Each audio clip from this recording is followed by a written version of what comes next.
Bonjour, merci beaucoup d'avoir regardé cette vidéo. Alors, on va continuer la leçon sur la préposition.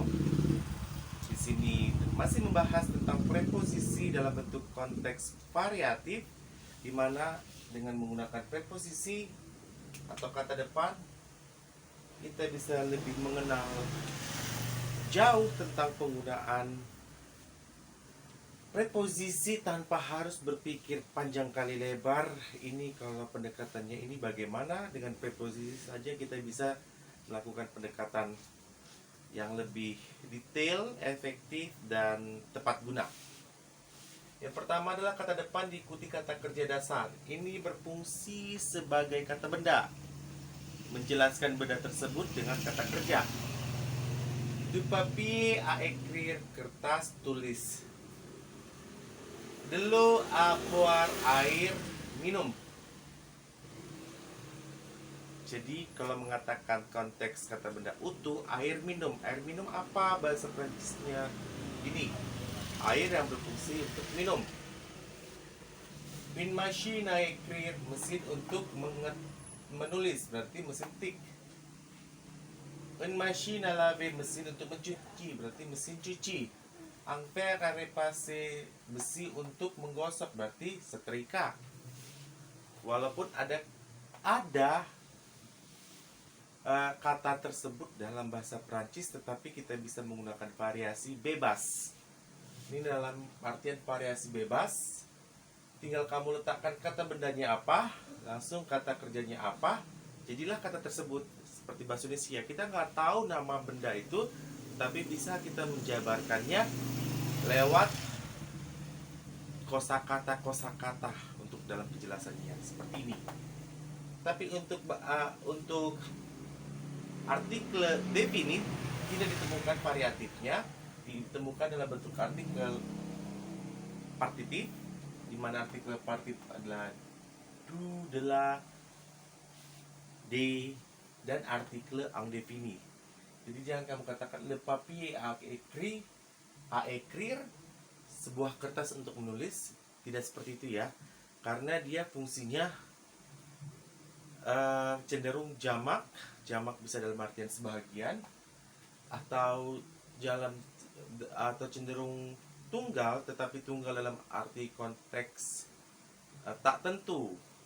Seperti ini, besi apa, kan seperti itu, dalam konteks tak tentu atau umum yang belum diketahui pasti itu apa, maka seperti ini. Mesin apa, baru kita bisa menggunakan artikel indefini. Jangan meletakkan artikel defini seperti le, la, le. Kamu katakanlah bendanya apa, kamu jelaskan dia pakai kata kerja dasar atau infinitif. Ya, infinitif itu artinya kata kerja dasar. Rumus selanjutnya, atau bisa disebut rumus kedua, ya, ini masih kata depan A. Ini masih kata depan A juga, tapi berfungsi sebagai kata benda karena diawali dengan artikel. Rumus yang kedua adalah kata depan A penggunaan bebas, yang artinya dia bisa masuk dalam konteks kalimat, menjelaskan secara kalimat. Subjek, verbe plus infinitif plus adjektif atau komplement. Ini contoh komplement sebagai keterangan. Cette lampe a allumé tout le monde.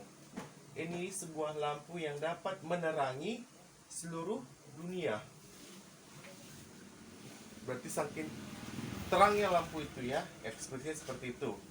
Dia bebas penggunaannya, tetapi sebagai kata keterangan di sini. Allumer, stop, langsung kata keterangan. Yang kedua, vous faites un bruit à réveiller les voisins. Vous faites un bruit à réveiller les voisins.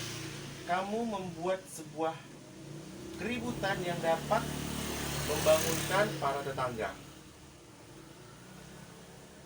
Jadi ekspresi bebasnya seperti ini ya.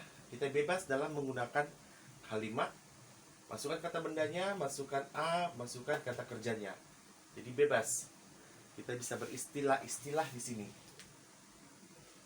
Dalam artian kata kerja ini harus sesuai dengan konteks kata bendanya.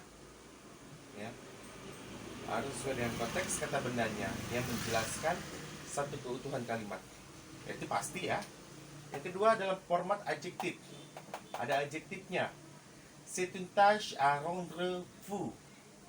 Ini adjektif.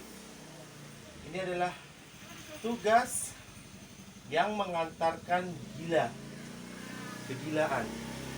Ini adalah tugas yang membuat gila, membuat pusing. Itu ya. Jadi ini adalah tugas yang gila. Gila dia ini. Jadi kalau kata sifat tidak diikuti oleh kata infinitif karena peraturannya kata kerja infinitif, karena peraturan A adalah A menjelaskan pakai kata kerja dijelaskan lagi pakai kata infinitif ya. Atau bisa dimaksud di sini adalah ada beberapa kata kerja yang tidak bisa dijelaskan pakai kata kerja. Maksudnya kata sifat tidak bisa berdiri sendiri kalau tidak ada kata kerja di sini. Karena fungsi di sini A selalu diikuti kata kerja dasar. Jadi ini ya, kalau mengantarkan kata sifat, kalau kita ingin mengantarkan kata sifat di dalamnya harus ada kata kerja. Rendre, mengantarkan ya.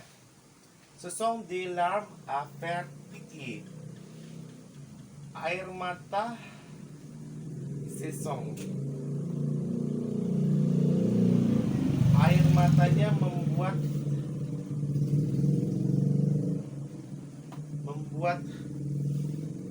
kasihan. Air mata mereka membuat kasihan. Jadi kalau kita nonton drama biasanya ini ekspresi atau ungkapan atau kata yang cenderung kita gunakan. Air matanya membuat kita kasihan. Oh, inilah dia ini. Ya. Jadi karena tergantung kebebasan penggunaan ekspresi, jadi sangat agak lebih terampil ya memilih kata kerjanya apa dan temanya apa. Jadi akan sesuai dia untuk menggunakan kata kerja infinitif penggunaan A. Seperti ini ya. Kalau penggunaan adjektif ini tidak semua kata kerja sesuai. Jadi lihat teman-temannya. Seperti contoh kita ikut intip-intip atau lirik-lirik sedikit. Ini mengantarkan gila, berarti yang bersifat gangguan jiwa, kata kerja yang dipakai adalah ini. Sedangkan fair adalah pity, sedih. Selain sedih apa? Lawan sedih apa? Teman sedih apa? Seperti itu. Jadi intip-intip kata sifatnya, kata kerja yang dipakainya apa? Seperti itu kira-kira jawaban untuk menggunakan kata depan A penggunaan bebas dalam bentuk kalimat yang menggunakan keterangan. Gampang sekali ya, tinggal cari keterangan doang. Yang adjektif ini agak sedikit cenderung terampil dalam memilih topiknya, karena tidak semua pasti topik itu cenderung cocok, tapi cenderung cocok kepada penutup sebagai kata keterangan.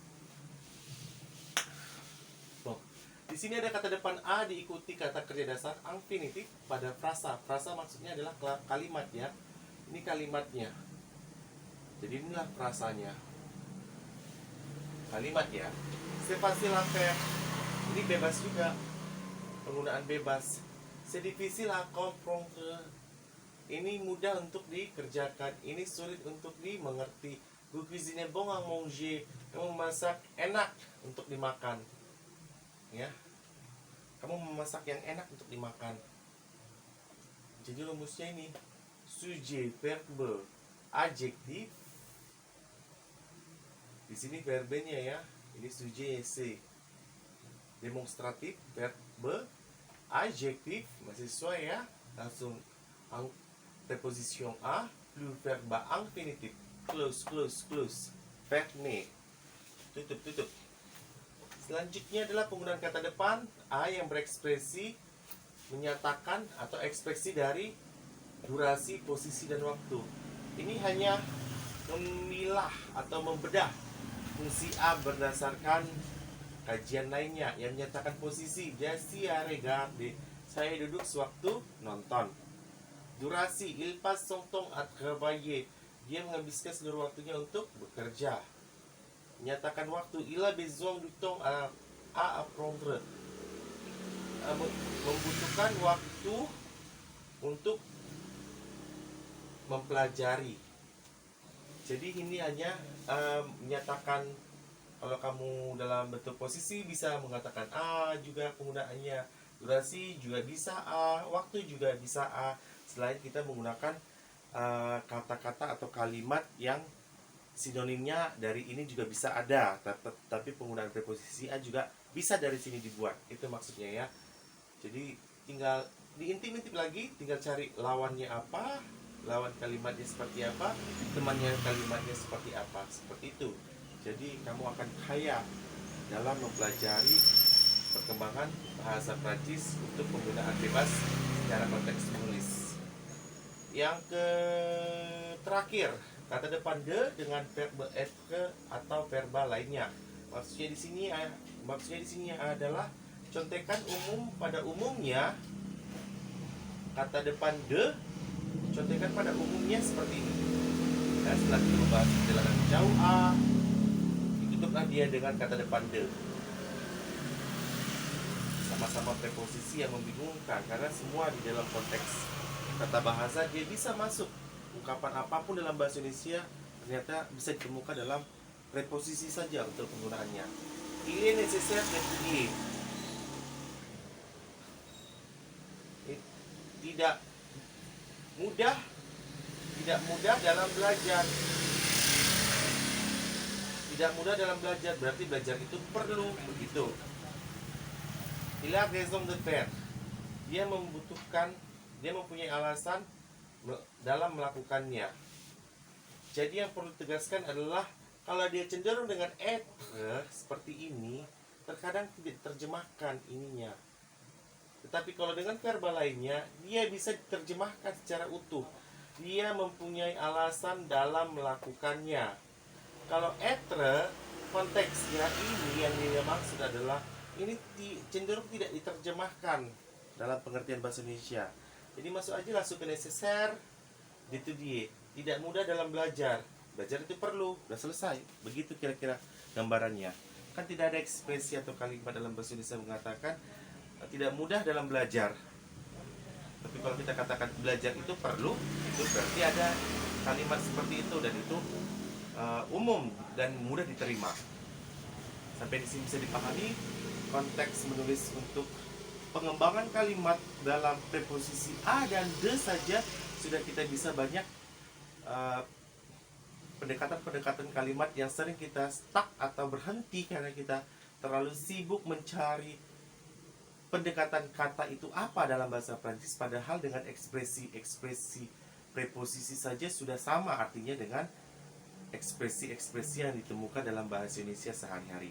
Bon, merci beaucoup d'avoir regardé cette vidéo. N'oubliez pas, s'il vous plaît, abonner à ma chaîne pour plus de vidéos belajar bersama bahasa Prancis. À tantôt.